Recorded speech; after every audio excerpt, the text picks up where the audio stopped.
rigtig godt.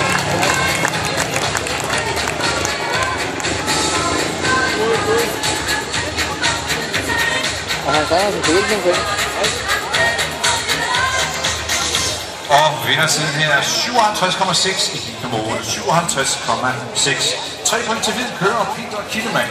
2 point til gul kører Kenny Larsen. 1 til rød kører Nikolaj Klint. 0 til blå kører Hans Andersen.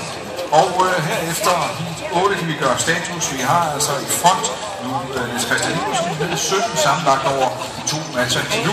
Og så altså på andenpladsen er det Peter Kittelmann, der har hentet 1 point ind på sin værste rinde med dagen her.